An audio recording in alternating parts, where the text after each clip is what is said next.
You're listening to the Bulldog Hour, getting you inside the Wilson football program with weekly game previews, recaps, highlights, and interviews. Now, here are your hosts, Joe Mays and Justin Raffoff.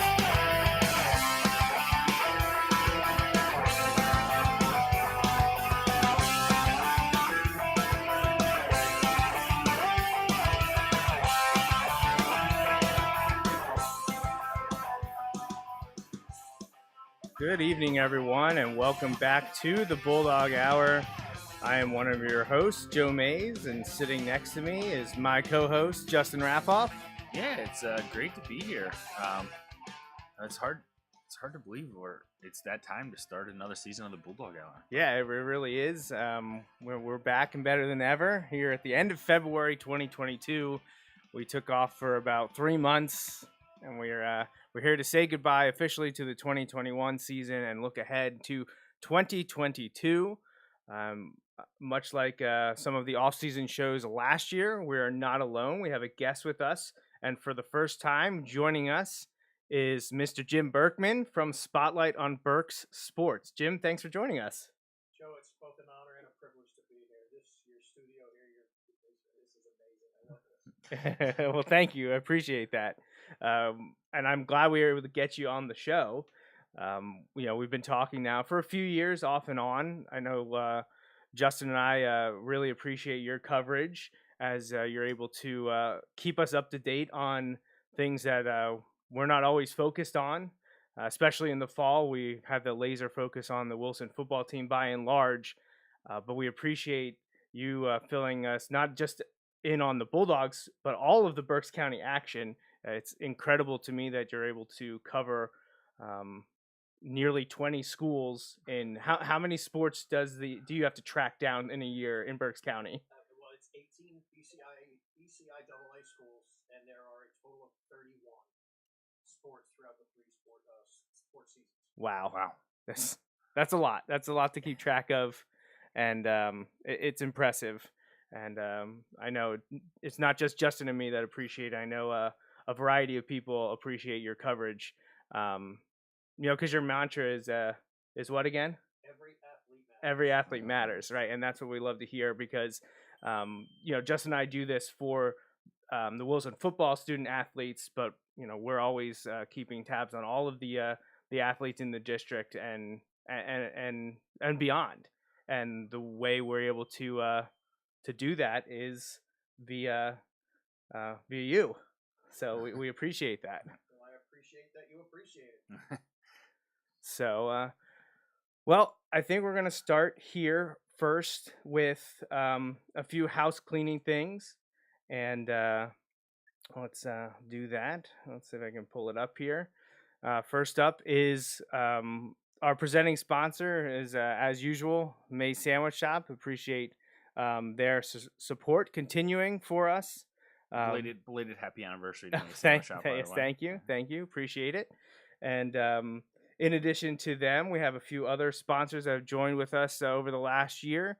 MikeDragosports.com and CNS Supply Company. So appreciate both of them helping us out.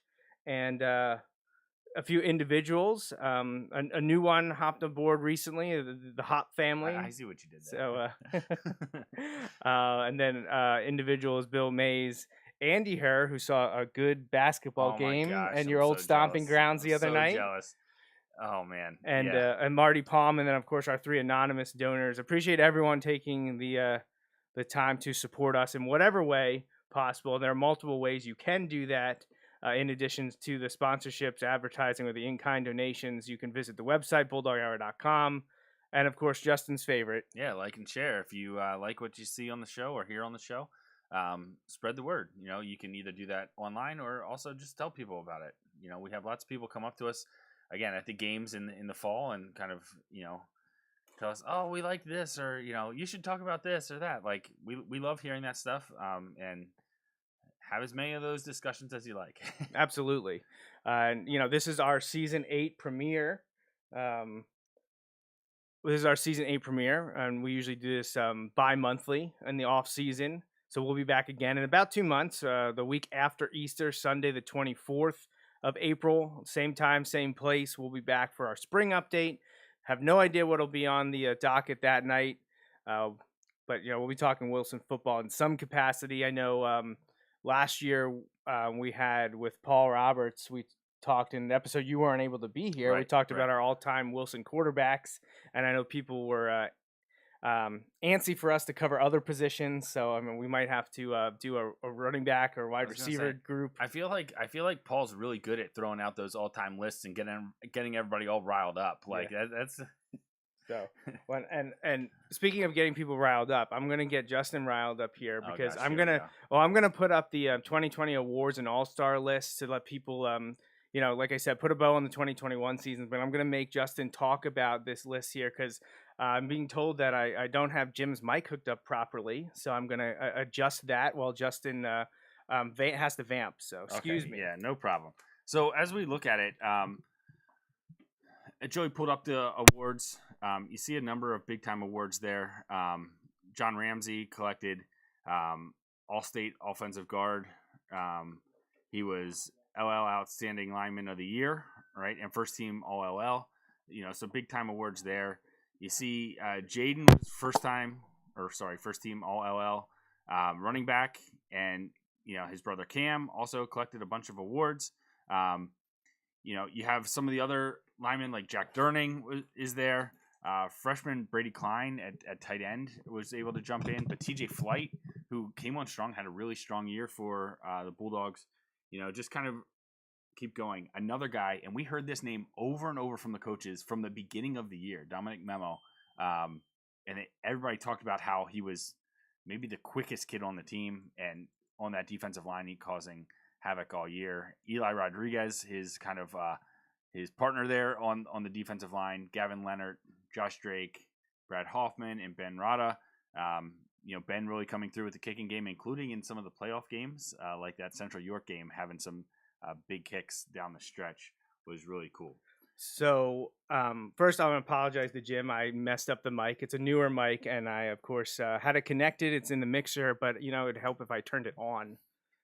So I apologize if you guys couldn't hear Jim very well. I know he was coming through, but not loud and clear. But Jim is here from Spotlight Berks, and he's going to join us to talk about Wilson football. And we are going to do a winter sports recap at the end once we get through all of this. So Justin did a great job. So those are 2021 award winners. It wouldn't be a show until something happened. Right, right. So you're exactly right. We need that to take place. Once we get Jim on here again, you will be able to hear him loud and clear. I may even have to turn him down now. I wonder. You saw me adjusting. I'm like, something's wrong. What's going on? I was preparing myself for you to give me like the throw where you're like, or you just give me the signal like, just talk. And I was preparing myself for the last couple minutes, like thinking, all right, here's my time to shine. Real quickly, besides the postseason awards and all-stars that were up on the screen for you there, and we're not going to mention everyone. This has been posted on the social media, but we want to make sure we gave the graduating class of 22 or the players from the 2021 team a moment in the spotlight here before we move on. The banquet was also about a month ago, and a bunch of awards were given out. So some of the same names there, a lot of recognition there, a variety of Wilson football awards on the table that you can see on the screen if you're watching right now. And I will post some of these on social media as well. But a lot of the names that Justin just read off, you're going to see here for the awards. And the only one I want to mention, because we pointed it out back in the 10th game of the season, play of the year, Hoffman to Dendel. Yeah. Like that was clearly play of the year. That was the biggest play of the year. There's a few things maybe in the Hempfield game and a few of the other games at the end of the year you could point out, but we talked about it. If Wilson loses to Manheim Township, season's over. Right. They don't make the playoffs. If they don't complete that pass, the season may have ended that night. And man, what a catch in horrible conditions. Awful. Jim, where were you at a game that Friday, end of the season, in all the rain? Nope. I was in my office at home. I had one live stream on the TV. I had one live stream on my laptop. I had another one on my phone and another one on my iPad. Oh, you had it all going from the comfort of your home. I was dry in 68-degree house watching 4 different games at one time. Oh man, That's how you do it. Justin and I have talked. We do a lot of these like tongue in cheek. Like we throw out ideas that we're like, that would be crazy, but I wish it would happen. We like having a what at Berks County, LL, South Central, Southeastern PA, almost like red zone. Like grab all of the games and someone somewhere, like all the YouTube streams or whatever, and just be like, oh, this game, look, we got to pull this game in. And you just watch a rebroadcast of all the games, just like a Berks red zone version. I was just like that, and that you kind of have, you had 4 set up anyways. What's adding another 6? You know, like a few more TVs. a few more TVs. We'll have to talk right. to the wife about that. There you go. Yeah, so Jim's coming in good now. The one silver lining of that not working, I mean, we could still hear you, just were not as loud as us. But I know people are watching because 17 people were like, I can't hear Jim real well.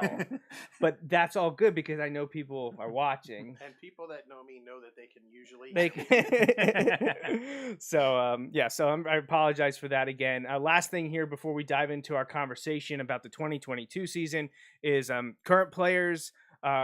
They've started a mentorship program. The high school football team has been going to a variety of Wilson elementary schools and into the classrooms and helping the students with their disciplines. The kids have actually even gotten to play with the younger kids at recess. A lot of cool pictures coming in from the students and the coaches and the teachers that have welcomed the players in over the last few weeks. I don't know if they go every week or not, but I've gotten a few days that I've put together, and I believe we're going to be doing like a monthly recap coming up here in March. So it's a great program. The kids are super excited, and the teachers really appreciate it. Everyone, all the classroom teachers that I've seen comment on it have been super happy to have the players there, and the kids seem to enjoy it. So yeah, I can speak from the side of like talking to some of the players that have done it, and they really enjoy it. They like getting out there and being the parent of young kids, knowing like that when they see those things, it's really cool. They like seeing the players come in and you know, whether it's read or help them with something, like it's cool moment. It also kind of gives those high school kids a chance to realize like, oh my gosh, this is like what these teachers are doing, especially elementary school teachers. I think about that all the time. Like, I don't know how they do that. Like, speaking of which, we have conferences this week, right? So like every time I leave the conference, I'm just like, I don't know how my son's teacher does that, but he's a magician. All right, Justin, we're going to move on to the schedule. This is something that every week in the fall we talked about of, it's early. All of a sudden, nope, it's late. We've lost columns. We've moved on. So now we've got a fresh set of 3 columns. Jim, I had you take a look at the schedule. The first week up, and we're talking, preseason camp, August 8th, Heat Week is going to be for the teams that participate. The week of the 15th is your traditional summer, what used to be called 2 or 3 days. That's the week of the 15th. Wilson's first scrimmage will be at Coatesville on Saturday, August 20th. And then game 1. Now, if you pay attention to the Wilson Athletic website, you could see the updated schedule. I don't know how many Bulldog fans do that. They might not even know unless their friend or family member plays on the team, or until it's posted. Honestly, probably by Justin or me on the social accounts of what's coming down the pike. The biggest thing is the switch to the Berks LL league this year with the, what did you say, 13 remaining Berks teams. Right. We're joining Wilson in the LL with the remaining, or the LL teams, which how many we up to now in the Berks LL is 37? 27 total. Yeah, 27. Okay. Massive league. Or is it 37? No, I think it's 37 because sorry. There's 5 divisions. There's like 2 with 8 and 3 with 7 or something like that. Yeah. So I think it's 37 total teams. So we're in a new tier cycle. Classifications changed. We're going to get to that. So the schedule's different. We got to have different opponents. We technically have different league opponents, although Wilson's hasn't changed all that much. We essentially are just adding Reading back onto the schedule after a 10-year hiatus. So the non-league schedule is the big thing that everyone's focused on. For a long time, Wilson played Governor Mifflin in week 1, then with the advent of week 0, which I still hate that term and refuse to call it that. That's actually week 1. Central Dauphin leapfrogged them because Wilson and Mifflin both wanted to have that game Labor Day weekend so that people returning for the holiday back to the area could see the game. At least that's what I've always been told. But with the way the Berks LL merger worked up, the Section 1 and Section 2 teams have a bye week. And they set it up so that 1 and 2 have it the same week. Wilson Mifflin now happening there, middle of the season. I didn't get to look into how common that was beforehand, but for a long time growing up playing and now doing this show and watching from afar, Wilson Mifflin has almost always been right at the beginning of the year or right at the end. Now it's like smack dab in the middle, which is wacky. And on a Saturday. You're ruining it. I'm sorry. Well, you put it on the screen. But first up, Jim, I wanted to get your opinion on this because Wilson week 1 now, they needed a new week 1 opponent because Central Dauphin was moved to week 2 or the second game. Wilson got Roman Catholic, which is another school out of Philly. You know, Wilson played Martin Luther King last year. Roman Catholic comes to town. Martin Luther King coming back to town. So Wilson has gone into the Philly area to grab some of the bigger 5A, 6A schools. Do you know much about Roman Catholic? Because Justin and I are left scratching our heads, just like we were last year with Martin Luther King. Do you have any idea on Roman Catholic or Martin Luther King, what your opinion are of those Philly schools or the addition of them to the Bulldog schedule? I think the main thing is, excuse me, that they were the bigger schools. It's very important that a 6A school gets a non-league 6A or 5A at worst. As a 6A school for power rankings come District 3 time, if you're playing against a 4A or a 3A school as a 6A, even if you win, you're losing out on possible points. So that's probably step number 1 in the process to get Martin Luther King and Roman Catholic. To answer your question, do I know much about them?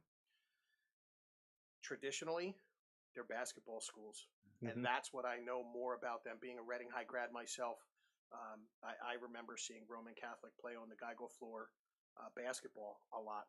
I love their purple and gold. Okay. But as far as football, honestly, I don't know much about them. Yeah, well, that's exactly where we're coming from. We don't know much about them. The biggest thing that jumped to me as soon as I found out that Wilson was scheduling Roman Catholic was they did this this transitive property, Justin, we're always talking about. A plus B equals Always C. works, right? It always works in sports, right? Last year, Roman Catholic beat LaSalle College High School, Right. who beat St. Joe's Prep. Which means Right. What does that mean? That means Because then for- you look back at it, Right. Roman Catholic was 3-7 last Right. year, which I was shocked to see. Right. Because I was thinking they were more like 7-3, 8-2. Now St. Joe's Prep, the second time they played LaSalle College High School, beat them up pretty badly. So I don't know what the story was with Roman Catholic upsetting LaSalle, because LaSalle was a very good team last year. But that one jumped out at me. But you know what's the pro is any given Sunday. I mean, that you see that all the time and on Friday nights too, and Saturdays. It doesn't always matter what the record is or what the talent is on paper. It matters what happens on the field. So Roman Catholic, much like Martin Luther King, very talented team, very talented. Can they put it all together for a 10-game season? Is what it amounts to. So we'll get into more of a preview on the specific teams. You know, we'll wait for August for that. But that was the first thing that jumped out to me. Wilson having two big-time Philly District 12 schools. Yeah, District 12 schools. Both coming to Gursky. And I don't mean to leapfrog Central Dauphin, but we know Central Dauphin. We know what we're getting from Central Dauphin. Wilson has played them every year, at least once since 2014. The teams enjoy playing each other. There's a good relationship between the coaching staffs. It's indefinitely on the schedule. Sure. Wilson will travel there for their first road game on September 2nd. The next week, Martin Luther King comes to town again. People were wondering why we're playing them at home back-to-back. It was actually requested by them. They enjoyed coming to West Lawn to play Wilson last year. The teams had a very good relationship off the field, especially coaching staffs. The Martin Luther King coach, whose name is now escaping me, he had nothing but positive things to say about the game last year and what it meant for his kids to come there and see the environment and the team what they go through. They have to play the Germantown Super Site, right? Yes. And so scheduling can be a bear and all kinds of stuff. So I don't know that, but I wonder if that played into we'll come out there because they don't have to worry about when we'll go down or anything. And we know they had a rough year last year, but we also talked on the show that the Philly Public School League runs it. They basically relegate teams or bump them up Yeah. based on how they do year to year. So they went what 9-1 It's like the year European before or something? soccer. Yeah. And so It's they got crazy. bumped up a level and were probably in a little over their heads, especially coming out of the COVID year. So it was really maybe 2 years ago that they had been bumped up. When they won, they won they were like 9-1 in 2019. Like Right. They had a right. And great then team. essentially didn't have a season in 2020. Yeah. So that's really tough. So and only played one game before they played us last year, I think, or something. I think you're right. Yeah. So yeah, it was a rough year for MLK last year, but they will be returning to Gursky. Absolutely. So it'll be interesting to see how the group responds to that. Then Wilson gets to go to your Red Knights. Gets to go to Reading, play at Albright. Albright Stadium, Sheriff Stadium. Wilson has not played Reading since 2013, so you're looking at a good 10 seasons, at least in the regular season. I know Wilson Reading scrimmaged in 2017 preseason, but this one counts for the standings. This one is a league game, so Wilson's first league game in the new Berks LL is at Reading on September 16th. Cedar Crest is the next week at home. And then we get to the game that Justin mentioned, Governor Mifflin. Yes, people, we are at Mifflin for the second year in a row, which I know people will throw their hands up in the air and wonder why. Why? It's just the way it worked out. If you look at the schedule, if we hosted Mifflin, we'd have 3 home games in a row. If you look at Mifflin's schedule, if they would travel to us, they'd have 3 road games in a row. Teams don't like to have 2 at best. Right. You don't want to do groups of 3s. And with the other way the schedule worked out, Mifflin needed an away game. Wilson needed an away game. Mifflin needed a home game. So you just flip-flop it. It is what it is. So we're going to host them in 2023. That's all it comes down to. I know people always think there's something sinister going on. It's not like that. Neither school nor the league has anything out against any of these teams. It's just the luck of the draw. They always flip-flop in a 2-year cycle, home and away. Right. It just means we're changing it for this year. New 2-year cycle. It's a new 2-year cycle. It doesn't necessarily. It's not always going to go home away, home away, home away. You might go home away, away home, and that's what's happening here. The biggest thing that people are going to be probably more upset about is the game is a Saturday afternoon, not a Friday night, because it has been marked as Mifflin's homecoming game. It will start at 1:00 on Saturday, October 1st. So we wanted to get that out there now for anyone that didn't know, so that you can make your change of plans. There is a home Penn State football game that day as well. So for those of you that have season tickets there, you got a decision to make. Might be a good Penn State game to sell. Do you know who they're playing that day? Is that the Northwestern game? I think it is the Northwestern game. So Wilson Mifflin. I'm not 100% sure because they had the schedule change for them. That's well. true. That's true. I'm not 100% sure, but I think it's Northwestern. Wilson Mifflin at Shillington, October 1st in the afternoon. Jim, backing up. Well, let's look at both these games. Both road games for the Bulldog. At Reading, at Mifflin, 2 out of 3 weeks. Wilson getting to play 2 of the Berks teams. What do you think of the new Reading head coach? They just hired a new guy. Brought that up. When we were talking about the Reading game, I was going to say I saw Paul Roberts' interview with him the other day, and Troy played back in the time when Reading last made it to the district championship. He was part of the James Bryant game with you're making me forget a name here. I can't believe I'm forgetting it. Kerry Collins. Sorry, I'm forgetting his name on Bulldog Hour. Apologies. Oh, you mean Chad? You're talking about Chad. Or was it Chad? Yeah, it was Chad, because this was back when I played. When you played. Yeah, this is when I played. My apologies. I'm showing my years here. No, because I believe he was in the same graduating class as James Bryant and Chad Henney. So he was a year behind me, because I was class of 03. He was graduating class of 04. How do you say his last name? Is it Gooden? I always pronounced it Godinet. Godinet. Okay. I could be wrong. And if I am wrong, Troy, I apologize. Right now I'm drawing a blank on how Paul said it in the interview, because I've said it like 7 different ways, and I'm like, I don't know which one of those is right. Right. But Godinet, yes, hired recently, played with James Bryant under Al Walski and those great Reading teams. The same time that Wilson Reading was huge at the turn of the late 90s, early 2000s. Now he's taking over a Reading program that has had a rough go of it recently. They seem to be maybe moving in the right direction, or at least treading water under Coach Flowers a few years ago. Right. They just never were able to break through. And I mean, I know we all remember those late 90s, early 2000s Wilson Reading games. That's what we want to get back to, because that was fun. That was a lot of fun to see those two teams dominating in Berks, or well, back then, both in the LL. I don't know much about the team that's coming back. I know, like, the Philly schools, Reading had that weird COVID year where they had to force to play in the spring, and then they played in the fall, and I believe their quarterback got hurt in the preseason. Was it Amir Burdine, right? Burdine, Burdine, okay. And they got a win or two last year, but the end of the year was a little rough for the Red Knights. I know they missed 2 games because of COVID again. Well, Amir got hurt. He missed the last couple of games. Yeah, so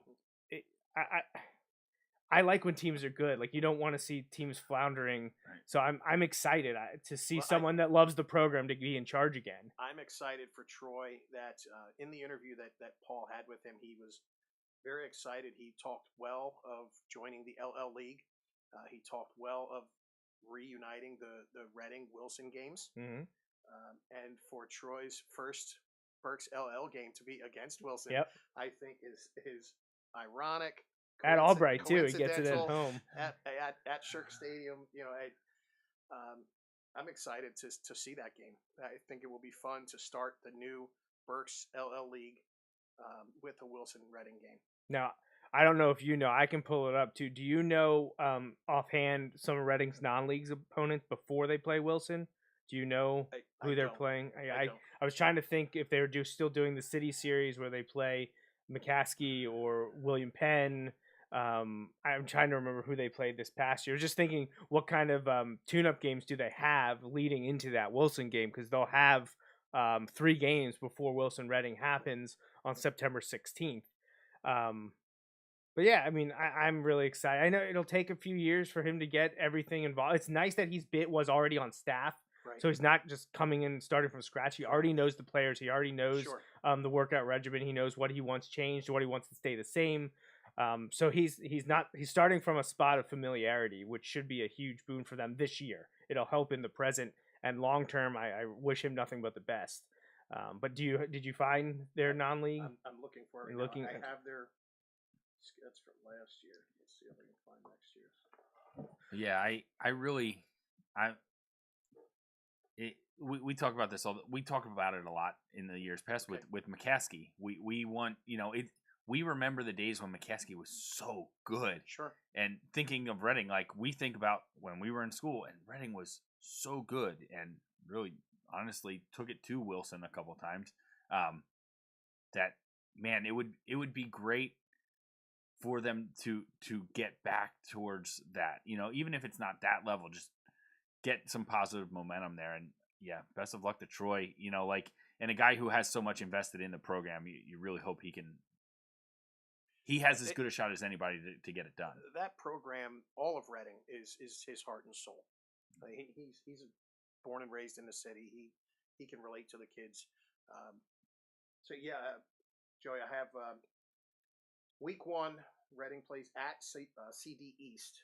Okay. Week 2, they play at Muhlenberg, so that was good. They kept that one. Yeah. Right, Muhlenberg's in Section 2 of the new Berks LL. Well, I'm glad they kept that rivalry. Yeah. And then in week 3, they are home against Red Lion before facing Wilson in week 4. Okay. And I think did Red Lion get a new coach this year too? When Red Lion's back up at 6A too. Okay, yeah. So okay, that's a fun non-league schedule for them then.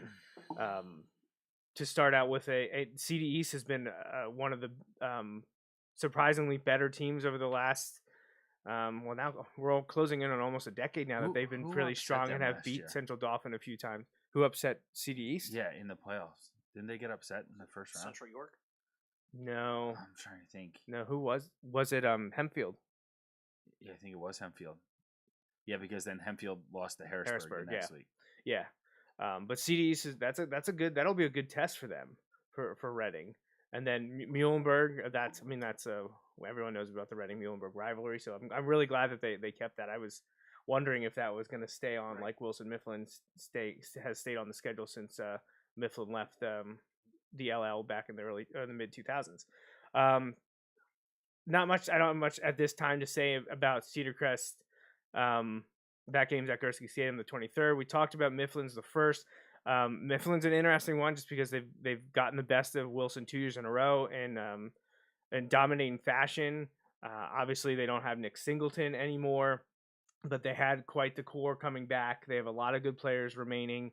I know both teams and schools are looking forward to that matchup Saturday afternoon in Shillington, October 1st. What do you make of Wilson Mifflin in 2022 with the hoopla surrounding Nick Singleton and that dominant team of the last few years gone? Well, I mean, we're all going to miss Nick, but being Penn State fans, we won't. I don't think we'll miss him for long. Hopefully, we'll get to see him play up there a lot as a freshman. But I'm being told that there's a running back in Mifflin coming up right behind him. Not going to say he's every bit as good as Nick because that's really high class for someone who's only a 10th grader. So he's going to be a 10th grader this fall? That's what I'm told. Okay. Now, what do I think of this game? It was always fun week 1. Right. But I actually like it better moved back. It gives the teams a couple of weeks to get more prepared, to see a little bit of each other that current year on film, as opposed to, okay, well, this is what they did last year, and this is who they have coming back. I expect week 6, Saturday. I don't care. It's a Saturday. a traditional part of me, I do like high school football on Friday nights, but I don't mind. One selfish thing I like about it is my pictures will be better because daylight is better than stadium lights. So that's the one silver lining. I'm like, well, I should get pretty good pictures of that game. Honestly, for me, I agree. Like, it was fun to be the kickoff game just because it's the first game of the year, and Wilson Mifflin to start the year. That's for Wilson and Mifflin fans, that's great. Right. But I would take it. I want a week 10. Sure. I always like when we were in the same league or in the same section of the same league.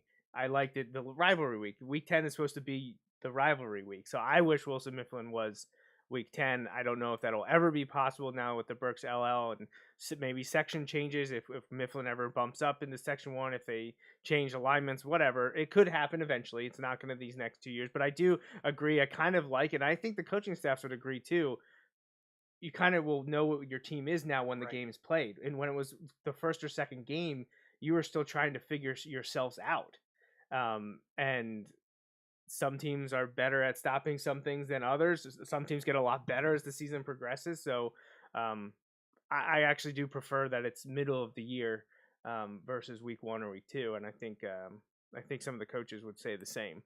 I think in a perfect situation, week 10 with both of them in the same section, both undefeated, would be pretty amazing. I think if the sections get realigned, if Mifflin ever ends up in section 1 or whatever they end up calling it, I would think schedule makers would think, yeah, maybe we should make that week 10. Yeah, I feel like that would be a no-brainer. Because they have now, after a few years of the battles being mid-season, they've bumped Manheim Township into that week 10 slot for Wilson because it's been, by and large, Wilson Manheim Township for section 1. And that's also a great game in itself. Right, exactly. But it can't hold a candle in duration or longevity to Wilson Mifflin. So I'll take Wilson Township now, but if Wilson Mifflin are ever in the same section again, I hope it's moved to the last week of the season.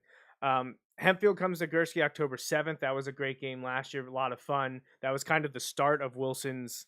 They kind of found their identity and started rolling against that Hempfield team last year. They had to win out. Right. Like, we didn't know it at the time. We thought it might be the case, but they had to get it rolling. And like with some of the games that were contested, and man, they had that drive at the end to get it done. That was down the Hail Mary. That was a lot of fun. Yeah.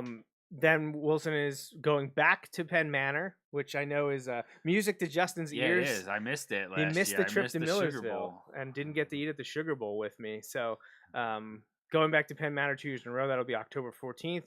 And then the team that's coming to Wilson for 2 years in a row is McCaskey. So we avoid a trip to McCaskey and we get to go back to Millersville. So this is a good schedule. I'm liking this schedule. Yeah. And then I just mentioned, week 10, Wilson's at Manheim Township. The biggest thing that jumps out to me here for the schedule overall, Jim, is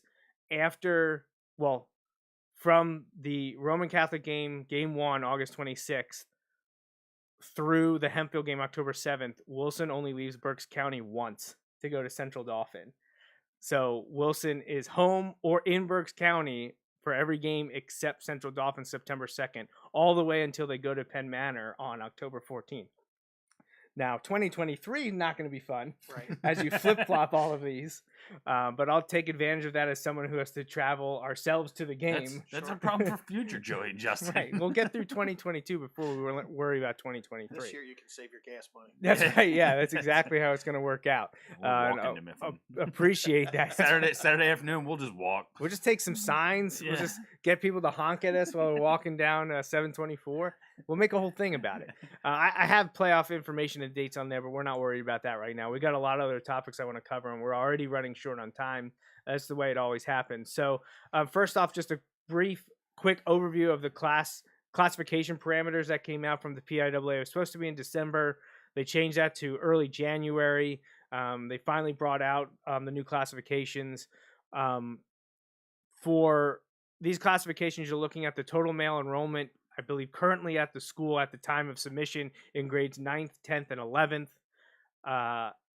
PIAA said total male enrollment of 1 to 123 males is 1A, 124 to 180 is 2A, all the way down to 6A, which is 558 and above. And that's obviously where Wilson fell. There was never a doubt that that wasn't going to be the case. We're always just interested in who's going to be competing against Wilson in District 3 6A, because that's varied year to year since six classifications came into being for the 2016 season. There's been, I think, as few as 15 schools maybe, and as many as 18 or 19. It bounces around. A few teams come in and out. Probably the most notoriety goes to that, I believe, that first 2-year cycle when Harrisburg wasn't in 6A. When Micah Parsons moved into Harrisburg, they were down in 5A, because we had that famous Mifflin ended Micah Parsons' high school career, upsetting them in the 2017 district playoffs. That was in 5A. Now they've been up and are staying up with Wilson in 6A. But where do some of these teams fall? So I have, and I posted this before when this came out in early January, but we haven't talked about it on the show yet, Jim. Wilson, as usual, is right in the middle of 6A, 751 male enrollment, and a lot of familiar schools in there: Reading, Cumberland Valley, McCaskey, Hempfield, Chambersburg, Central York, Central Dauphin, York Tech, which that one always boggles my mind. Is that a co-op? Like, where are they getting all these? That's every, like, how we have BCTC. Okay. They have York and they have a Tech. football team. Yeah.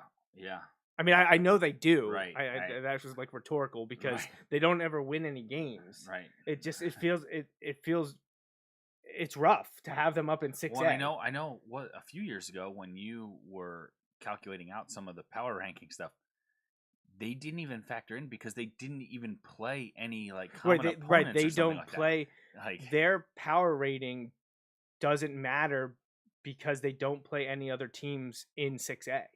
They play smaller schools. Right. So, and which is interesting because I have no idea how this works, but like I don't know how they would even have to count that.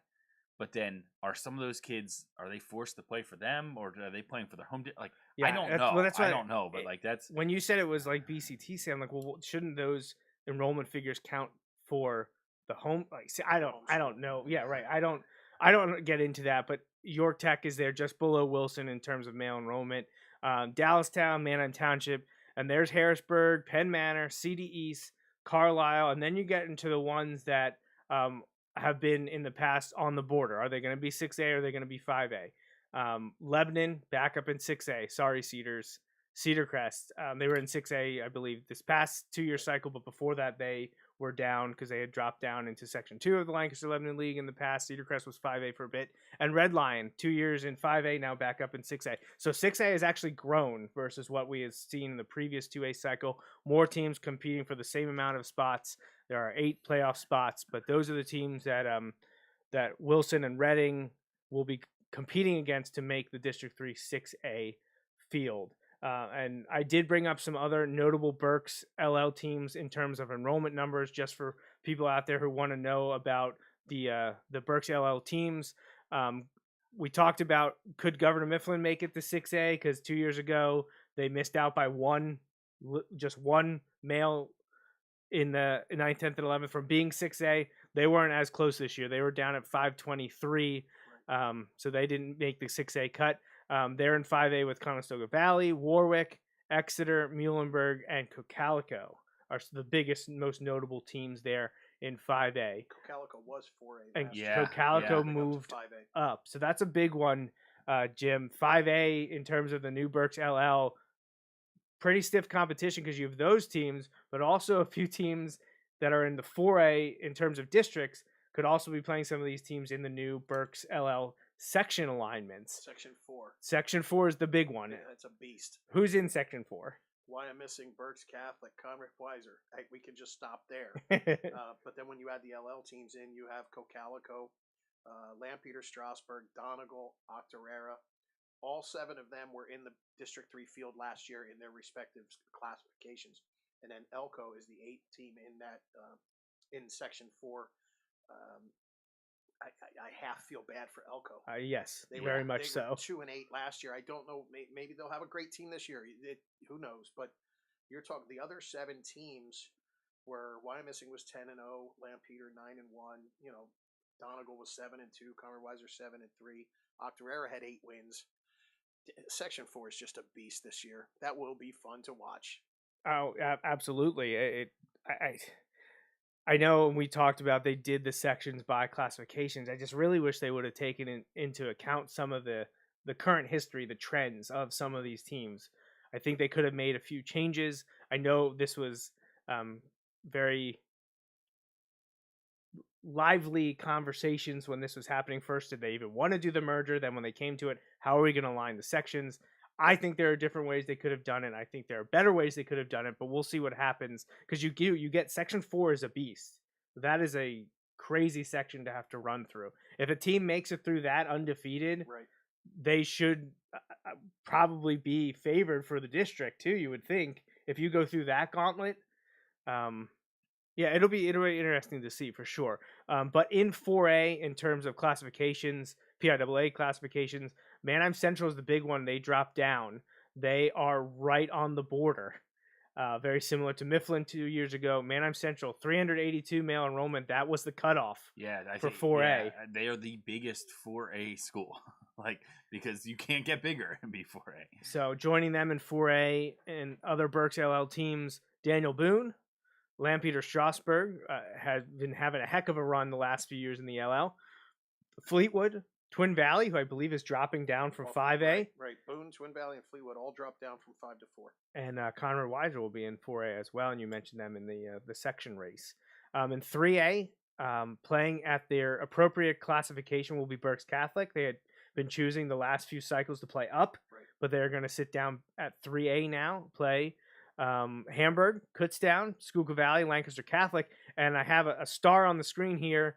I should probably put it back up so everyone can see it. There it is. Wyomissing in 3A. Now, they had been forced to move to 4A, I guess, temporarily, based on the competition formula, and we're going to get to that shortly.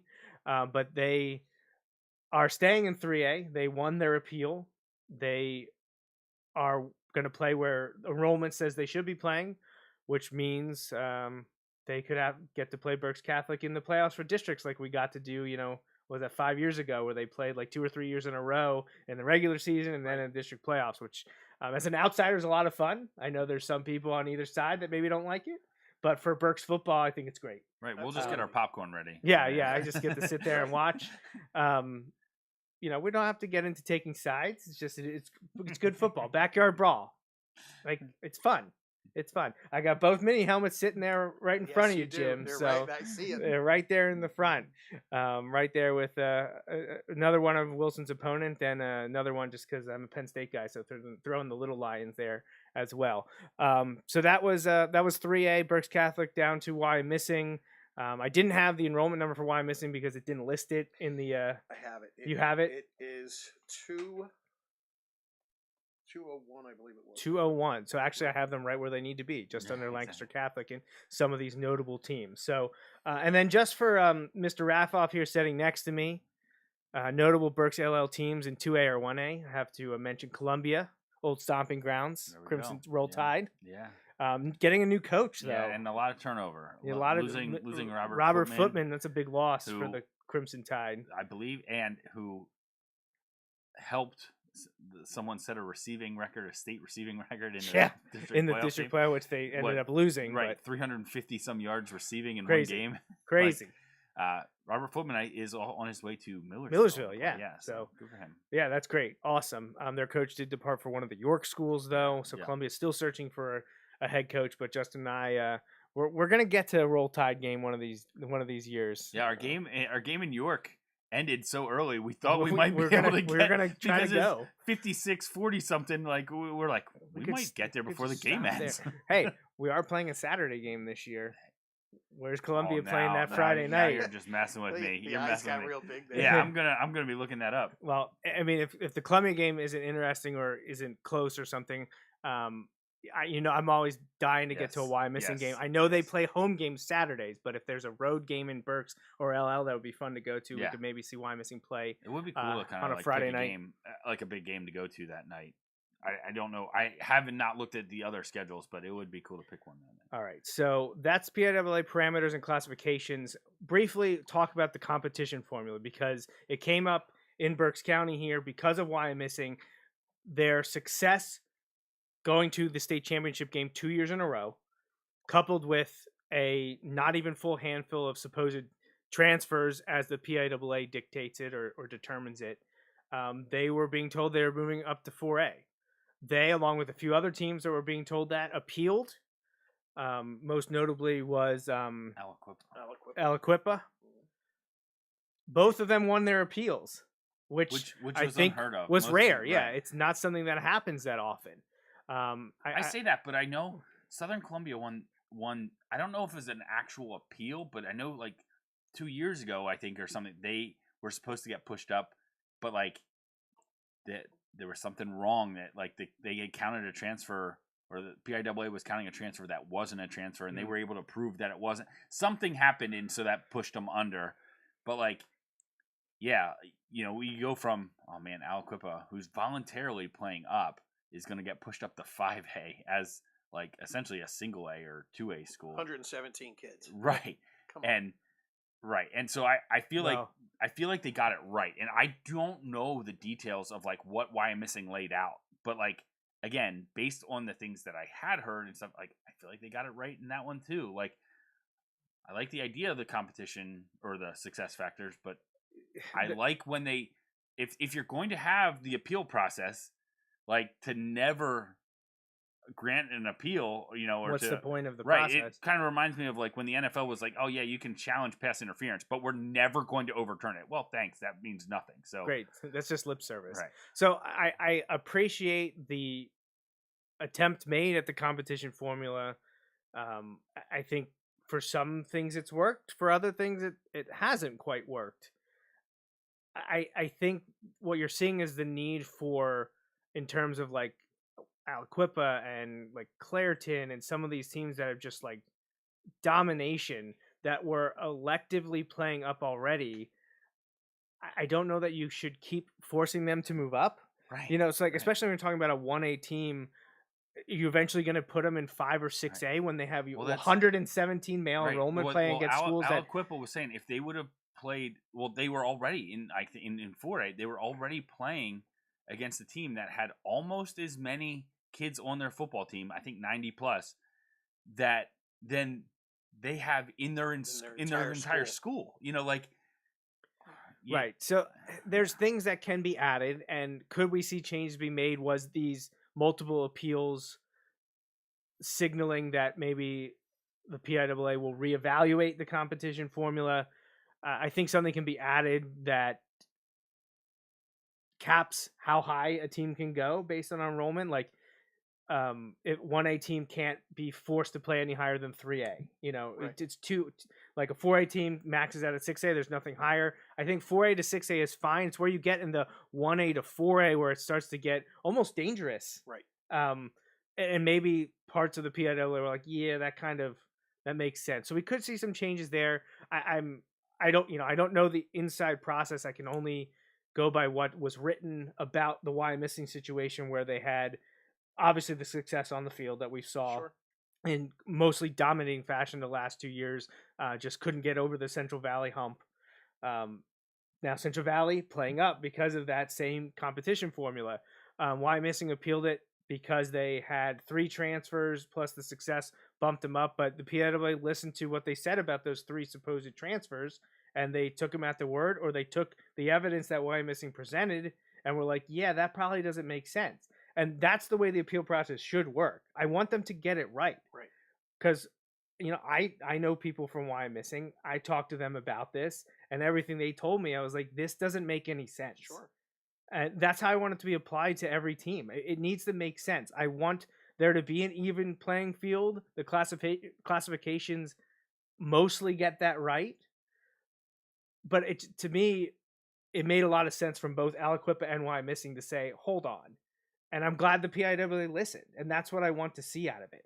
Now, is it perfect? No, it's not perfect. But it's also the beginning of this. It's only been around for a few years now. So, Jim, what's your take on the competition formula? First, through my coaching career, I've been involved with many steering committees at the PIAA headquarters in Mechanicsburg. I've sat in on many meetings with Melissa Mertz and various other people within the PIAA. I think I get a good feeling for who they are, what they want to do. The PIAA is always willing to listen to the coaches with suggestions, so forth, so on, pertaining to this particular success formula. The only thing I don't like about it is that there's nowhere for 6A schools to go. That's come up with us. When you penalize, if that's not even the right word. When you move up a 1A school to 2A, that's because, according to their formula, you either had transfers or you were successful, you moved up. This rule to me says 6A schools, you can recruit all you want, and you can be successful all you want. You're staying where you're at. And guess what? We're going to move a few 5A schools up to play against you. Right. Well, we just saw that with Archbishop Wood. Right. Now, not only were 6A schools having to compete against St. Joe's Prep and Pittsburgh Central Catholic, North Allegheny, these big Pittsburgh schools, you got the big Philly schools, and now they're going to be like, hey, we're going to take the best of 5A, and now you get to play them too. Now, obviously, they got to go through St. Joe's Prep and LaSalle College High School, but now you have just one more big-time successful program moving up to 6A. What does that tell the rest of the schools in 6A? We're going to get the best of 4 and 5A up with us too. What do we do about it? There's nothing. And then that's one of the downsides of the way the competition formula is written right now. So that's one of the things that Justin and I've always said. Well, that doesn't help anyone in 6A. Right. In addition, well, I guess I could say there's another thing I don't like, and it's this. Every year it's a different team. It's a different group of high school kids. Your seniors graduate. Obviously, we're talking some people transfer in, some people transfer out. That's what this rule is about. Next year's team we're talking Wyomissing, so it's not the same team that it was last year. So this coming year's Wyomissing's team is going to be, I'm going to use the word again, penalized by being moved up. Now they're not. They won their appeal, but they could have been moved up. Next year's team is going to be moved up because of the success of last year's team. Mm-hmm. That's not fair to the current team. So that's the second thing I guess I don't like about it. It's almost kind of like if you look back in the NCAA in college football, where you would have records or awards taken away from, like the Reggie Bush stuff. Sure. They took away his Heisman. That's an individual award, but they also said, oh, those national championships you played for, they don't count. Right. Those wins that you play, they don't count. Mm-hmm. And I don't want to divert into that too far territory, but you're penalizing people or team, and you're taking away scholarships or bowl opportunities from kids that weren't even on that team. That doesn't make any sense. Right. And it's that similar thing you just mentioned. Oh, Wyomissing's been good, or whoever. You can pull any team. Archbishop Wood was good for how many years? Now for 2 years they got to play at 6A. They didn't do as well, and now for 2 years they're back in 5A. Why did you penalize those 2 graduating classes for the success of it? So yeah, I mean, I'm glad they're trying, because something needed to be done with the way things had gone over the deck. The 2010s had gotten pretty crazy with the just the explosion of some of these schools that you hadn't heard much of at all in the 90s or 2000s, and all of a sudden they're winning state championships. And it's not just a football thing either. Right. It's boys and girls basketball. You saw the exact same thing. So they're trying. things need to be tweaked, things need to be changed, but that's where we're at right now. Anything else on the competition formula before we move on to Hershey? No. Or not to Hershey, I guess is the key. Is Yeah, really moving on to Valley. not Hershey. Right. So the big news that came out this week that shocked the Pennsylvania high school athletics was the state championship games, not just in football, but in soccer, Basically, I believe. I think it's like all fall sports. I'm trying to think of all the ones that were It's not played there. all, but It's yeah, not because all. cross country is still in Hershey. I saw. Well, and I know like Cross-country will tennis is remain at the in racket Hershey. club, and Tennis Yeah, will yeah, remain in yeah. Hershey. Volleyball was already at Cumberland Valley, okay. but they are moving field hockey from Williamsport to Cumberland Valley. They're moving soccer and football from Hershey to Cumberland Valley. Obviously, the big one and the focus on this show is moving the state championship games from Hershey Park Stadium to Cumberland Valley. I know a lot had been said, and this came up a few years ago when District 3 moved their championship out of Hershey Park Stadium. It's maybe too big. You're not getting as many people there as you need to cover the cost. The arena, the stadium itself is falling apart and in need of repair, especially like locker rooms. It's certainly not as cool of a venue to say, hey, I'm going to Cumberland Valley to play the state championship game. I think the optics are weird, and I think that was most people's responses were like, I get the downfall of or the things holding back Hershey from being as grand as it once was because it feels like it's stuck in the 90s or in the 80s maybe. But it still had that hold. Like everyone talked about playing in Hershey, going to Hershey. Around here, you could start in districts, but for everyone else, it was meant playing for a state championship. Now that's completely gone for anyone. You're playing at home or these neutral fields at high schools. It just feels like a step back, especially when you hear that Hershey Park, Altoona, and Penn State put in bids to the PIAA to host the football championship games. And I'm sure, I haven't seen them come out and say otherwise, but I assume they went with the lowest bidder, would be my guess. I can tell you I had about an hour-long conversation today with a source at Cumberland Valley, Okay. and I researched the bids. Well, now I do want to say this is not anything against Cumberland Valley Sure. or No. the school district, the athletic director, Yeah. the committee. I know they even went to the town. You know, they were talking about with Mechanicsburg, right? It's right Cumberland Valley outside. Visitors Bureau. Visitor Bureau. Mhm. This is not to like poo-poo the stuff that they've done to earn that bid. That's great. I know they're putting turf in the stadium, like they're doing all this kind of stuff. That's awesome. But in terms of The aura. excitement, the optics, the aura, that's great for that. Playing it at Cumberland Valley High School is not the same as playing it at any of those other three because Mansion Park is cool.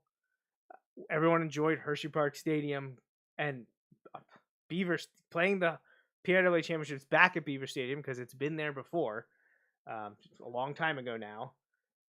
To pick that out of those four just seems head scratching. So, what did you hear from your source? I'd love to hear it. My first concern was how are they going to, and I know we're talking specifically football here, but my first concern was how are they going to do volleyball, field hockey, and soccer on that campus all in the same day? That was my first concern. And I was told that field hockey will be played in the stadium. Soccer will be played at Eagle View Middle School, which is up behind the Cumberland Valley High School campus. Totally different area of the campus for soccer. And then, of course, volleyball's inside. But anyway, specifically for football, because that's 2 weeks later, Chapman Field at Cumberland Valley High School is getting new turf. That project is beginning in about 2 weeks, from what I'm told. Okay. The visitors' side of the field is getting a brand new press box. Okay, which was obviously a concern for media. Hershey has an immaculate. I mean, it's old, but It's big. I loved going in Hershey's press box. The history that's in there is amazing. So anyway, Cumberland Valley's visiting site is getting a new press box. They're getting new lights for the stadium. They're getting a new video board. And my source, he knows that I'm not a Dallas Cowboys fan, so he said it's going to be one of those Jerry Jones Megatrons, which I know it's not, but they are getting a new video board. I can tell you that I read it. There's an article out there in the Altoona Mirror by Michael Boynton, came out yesterday, And Melissa Mertz is quoted in here as saying the considerable factors of moving were the turf field, the state-of-the-art video, sound, and lighting systems, upgraded concessions, upgraded visitors side press box, an indoor turf facility, an athletic training center, meeting spaces for teams, officials, and members of the media, and cafeterias for meals and film rooms. Those are direct quotes in this article in the Altoona Mirror by Melissa Mertz. And then by researching the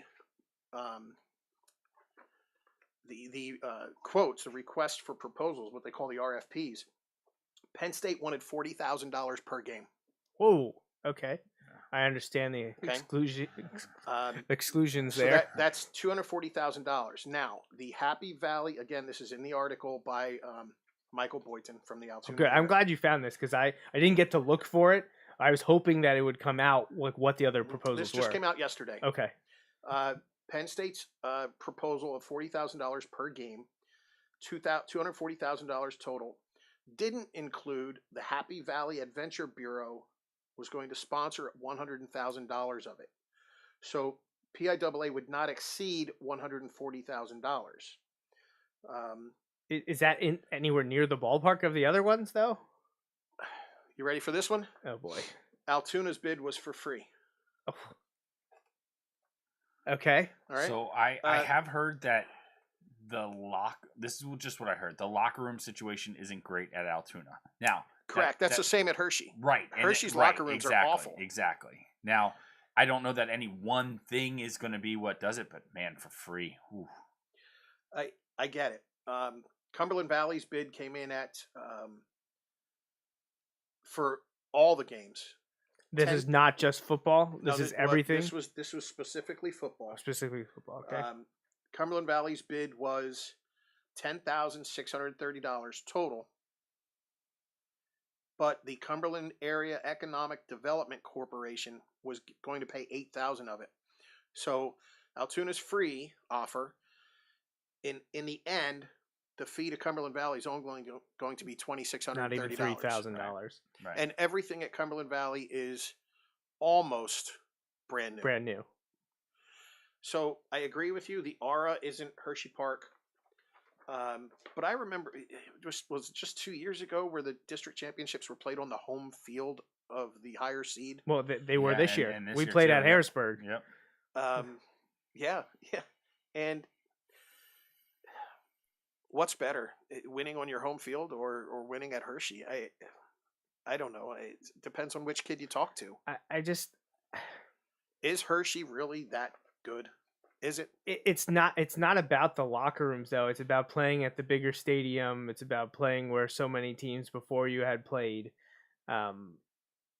I remember, now we're working on 5-ish years ago when District 3 pulled out of their championship games from being at Hershey. I think the last one at Hershey was it 17 maybe 2017, is that right? Yeah, because 18, 19, 20, 20. Yeah, I think we're 4 years removed from Hershey. I think the last ones District 3 had in Hershey was 2017.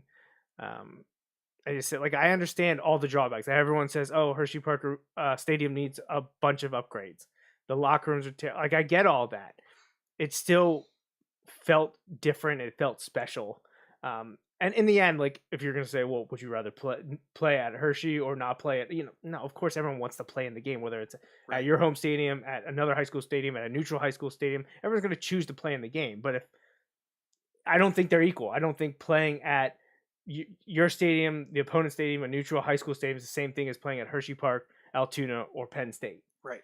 But in the end, it doesn't matter. I mean, it would be cool, makes for a cool opportunity, but you just want to play the game. You just want to hoist the trophy. In the end, it's not going to matter where it was played. Right. It isn't a big deal. But given the opportunity, I feel like most people would pick those other 3 sites versus your own stadium or some other high school stadium. A guessing numbers, approximate numbers, 600 high schools in Pennsylvania. Yeah, I'd say about. And 12 make it to the championship. Right. Yeah. This isn't impacting a lot of people. Right. And one thing that I did learn by being in a lot of those meetings with the PIAA steering committees, etc., money talks. especially the past 2 seasons with COVID. PIAA, District 3, all the districts across the state, they lost a lot of money.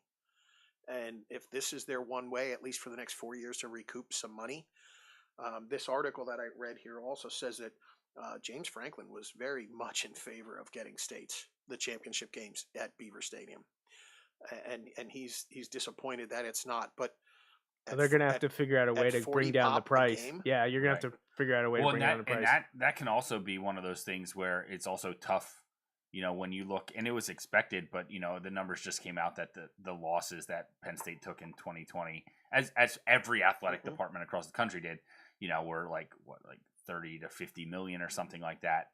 And again, that was expected just because of the way things happen. Maybe in 4 years they're in a spot where they can make that happen, or even like the local, the local visitors associations or whatever it is are in a spot where they're not hurting as much, and maybe they can chip it. Sure, they may know what it would take now. One thing that I think is going to, when the games are actually played, I think will make it look a little better. How many fans do you think Hershey seats?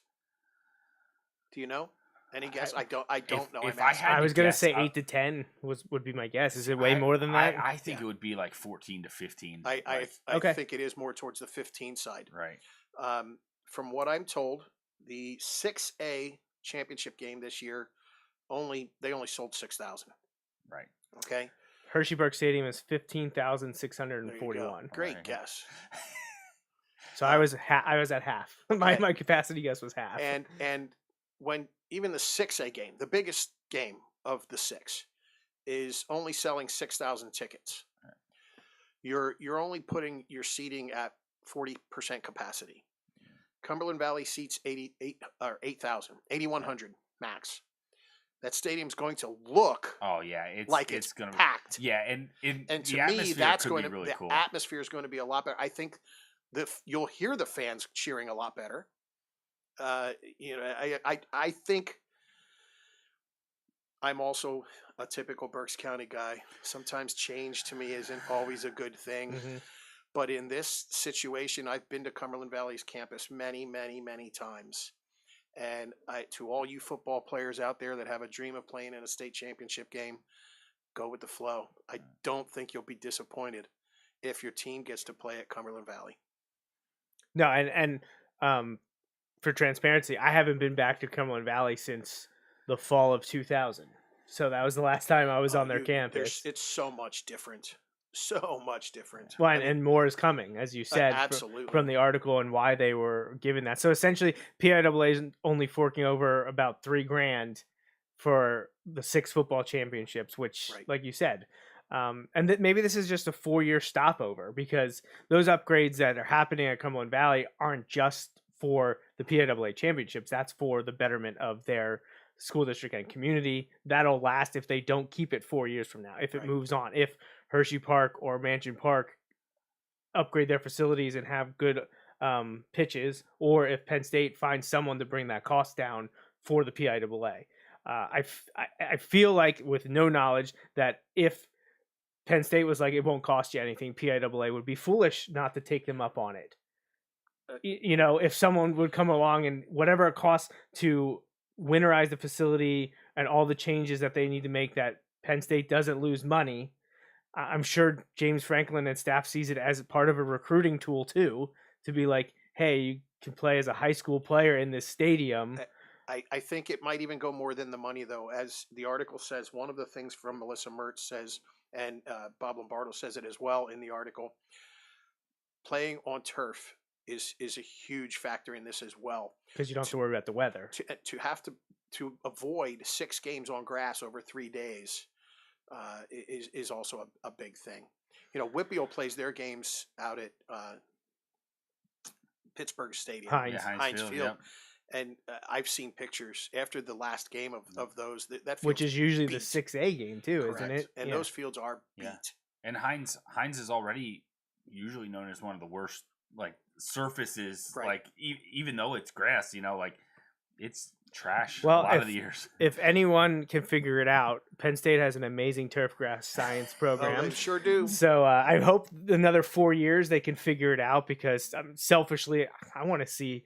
I would go to a PIAA. I have not been to a state championship game because I only ever want to see Wilson play there in 6A. Now I'm meeting so many other people in high school football. There are other teams that I would love to go and watch. I didn't get the opportunity to go see Wyo play in the state championship this year. I wish I could have gone last year or this year. It just didn't work out with my schedule. But if the games ever end up at Penn State, would love to see Wilson there, but Yeah, I would like to go see that game. I think that would be let's fun. go. The baseball state championships are there. Yeah, At well, Medlar Field, at Medlar Park. LeBron Park, yeah.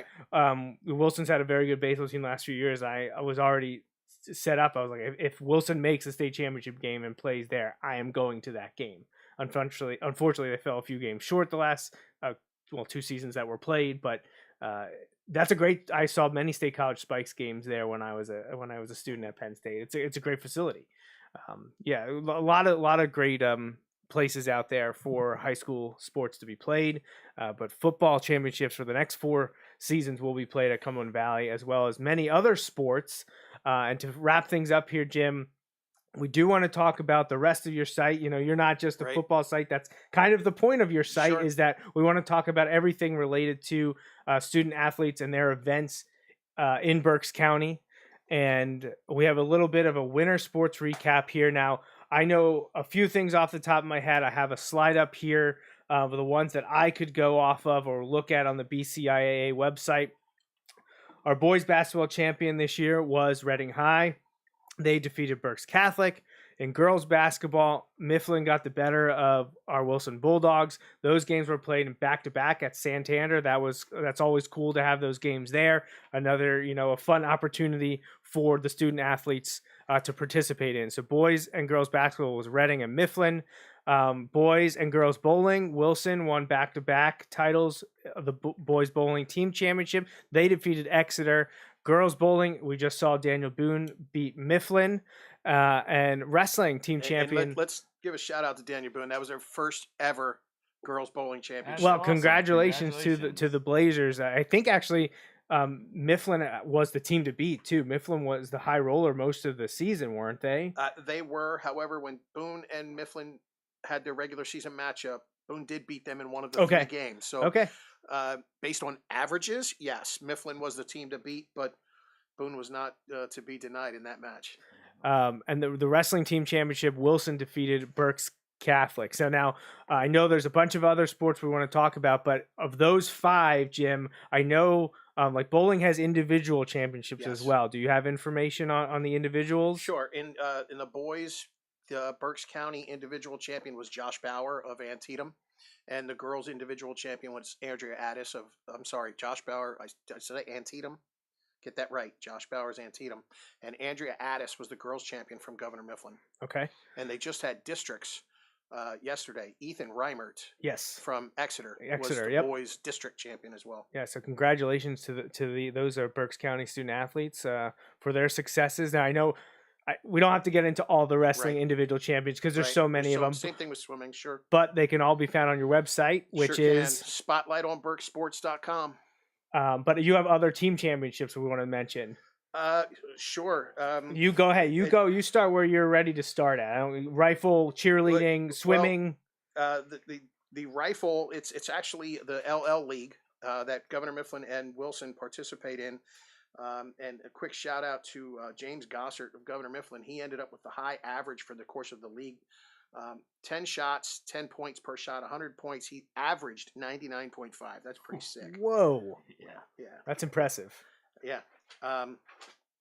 Swimming, the Wilson boys won another championship for Roy Snyder.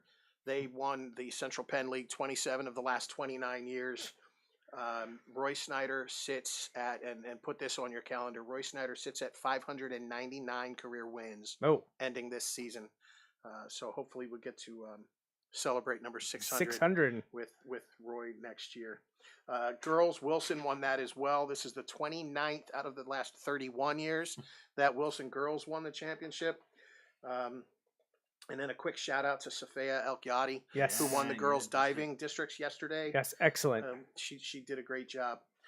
The competitive spirit competitions, the county championships, the large division, Conrad Weiser won that. The small division was Ole Valley. And then they have what they call a game day division. The game day large, Exeter was your county champions. And the game day small was Twin Valley was your county champions in that one. Real quick, I'm going to post an article tomorrow morning. The indoor track and field championships were held Today. State championships were held today. We had 6 individual Berks County medalists, to include a couple from Wilson. And I'll get this article up tomorrow. But Katie Dallas, Karen Rippey, Annika Ermold, Anthony Engel, Gabe Sample, and Brady Miter were individual medalists. And then if you add Exeter had a relay that won a medal at the indoor track and field state championships. Now, So, do they award for top 6 like some of these Top other 6. top 6? Okay. Right, top 6. Now I know I did recognize Katie Dallas and Karen Rippey as Wilson medalists, so I'm Right. looking forward to seeing your write up on how all the Berks student athletes did at the indoor track championships, which were held at Penn State today. They were. And then the last one that we didn't mention is something that the PIAA just approved on a third and final reading as it was a unanimous approval as an emerging sport, and that's girls wrestling. Girls wrestling regionals are coming up this weekend for states, regionals, and then states next weekend. Keep your eyes and ears on Jalea Pletz from Governor Mifflin. 106 pounds is typically where she wrestles, and she's your 2-time defending girls state champion, and she's going for the 3-peat this year.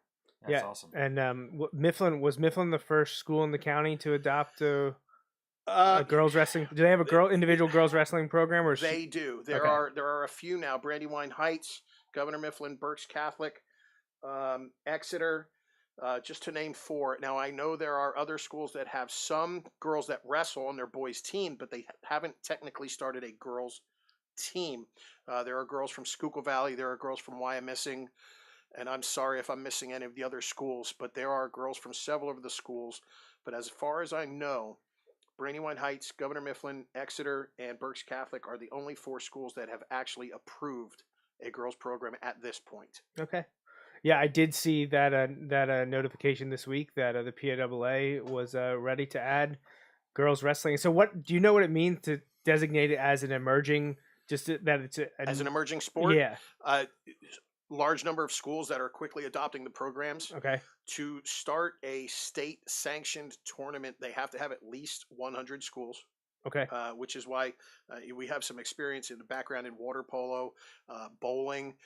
They are both very strong sports in the Berks County area and surrounding areas, but there aren't 100 Not schools throughout the teams. state Okay. for the PIAA to actually say, okay, we're going to take you over and we will host and sponsor and pay for the state tournaments. Right. Well, and Justin, you would know this. What is the Wilson Water Polo State Championships? What are those through the classifications? Like, who's running that? So it's just like Pennsylvania Water Polo. Okay. It's more like a club. Yeah, like, it's almost like a club. Yeah, but right. I mean, it's run by. There is a governing body, but it's basically run by the coaches. Yeah, so to speak. Yeah, there is like it's mostly coaches, and some usually one of the coaches is like in charge and kind of is overseeing the stuff. But yeah, and like you said, in our area, there's a lot of adoption, and even as you go out to Cumberland Valley, that's most of my trips to Cumberland Valley have been for water polo. But as you go down towards Philly, lots of schools have it. Sure. But once you get past Cumberland Valley, there's not really much. Right. Now, I know there are some out in Pittsburgh and Erie, and as those have grown, I would love for it to get to that point. That would be awesome, but it's tough because of facilities alone. Lots of places don't have pools. Like, for example, in Lancaster-Lebanon League, there's a lot of schools have swim programs. Correct. But not many of the schools have pools. They're Correct. using, like, the pool in the Hempfield district, but not at Hempfield. Things like that. So, and a name you would know, Joe, is former Wilson Superintendent Dr. Rudy Ruth. Mm-hmm. He is the commissioner of Pennsylvania State Water Polo. Polo. Okay. He has been for a long time. Rudy Ruth has and his wife, they have put their heart and soul into building not just Wilson water polo, but the program statewide. Yeah. And he's always trying to find I was more going to teams. say, are they close to getting that sanctioned by the I PIAA? believe in the fall, when the fall season ended, there were 26 schools currently that have water polo. Oh wow! So to get to 100, I didn't. Yeah, that's a lot. That would be asking a lot. Right. Huh. Okay, Yeah. the more you know. This is the education that you don't usually get on the Bulldog Hour, but that's why I like these. I mean, I love the in-season shows because we're talking about actual football, but the off-season is the time we get to talk about things we don't always talk about. So talking about other Berks County schools and sports is hopefully something that everyone appreciates when we do these off-season shows. So yeah, well, Jim, I really appreciate you joining us. I'm glad we were able to get you on the show here. I apologize for the beginning of technical difficulties. Well, I'll say it again that they didn't hear me. It's been an honor and a privilege to be here. I greatly appreciate the time being here. Had a lot of fun. Good, yeah, and we'll have you back on at some time. Maybe later this spring or early summer, we recap the spring sports with you and talk about any other Wilson football or Berks County football news that has come up, if any. I feel like in the off season, is it probably better to have no news? No news is good news. If there's something breaking about Berks County football in April or May, it might not be a great sign. But Justin and I are always interested in having a fun guest on, and with your website and your expertise with everything going on in the county. It was a lot of fun. So we do appreciate you taking the time to be here with us. And for everyone that's watching or listening after the fact, why don't you give your site a plug one more time? It's spotlightonberksports.com. And again, shouting this out, I couldn't do what I do without the sponsors that I have, without the support of the athletic directors, without the support of all of the coaches throughout all of the 31 sports. So a big thank you to all of them. It would take me another hour and a half, Joe, to name all of them. So I won't, but just everybody out there that has in some way, shape, or form helped Spotlight on Berks Sports, thank you very much. And you can check out those sponsors on the website. Absolutely. Definitely, if you ever need anything in any of the genres of the sponsors, hit those links, find those places. Anyone that sponsors any of these high school student athletes and performers, support those businesses and tell them that you appreciate them supporting the students throughout Berks County, and keep up the great coverage that we're getting from people like Jim at Spotlight on Berks Sports. And I appreciate the site so much because Justin and I were tied into the football community, but I want to know about everything else that's going on. It's why I run the unofficial Wilson Bulldogs athletic site on Facebook, Right. Because I want to also know what's going on with the Wilson sports that aren't football. And that was a great place to do that. And the number of times that I'm retweeting the stuff that you put out, I try to keep it Wilson focused, especially on my Twitter account, just because I feel like that most people following me are probably following me for Wilson related stuff.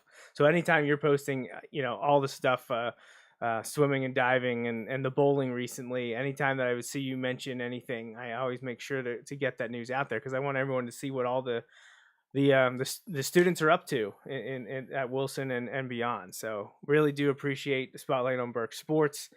So check out the site, check out all the work that Jim has done around the county. And so you sleep in the summer? Is that when you get caught up? Oh man, you bring up that word, summer. Yeah, my wife and I have we have a camper down at the beach, and over the summer we from basically the day school lets out until maybe 3 or 4 days before school gets back in, because my wife is a teacher. I'm at the beach for 10 weeks. I relax. I have a plethora of stories that I will be writing about over the summer that I will post on the website during summer months when there are no sports taking place. So look for those stories coming out. They will be interesting, to say the least. Good. You keep the content fresh even when the student athletes are on a break as well. Right. And we're looking forward to the next season.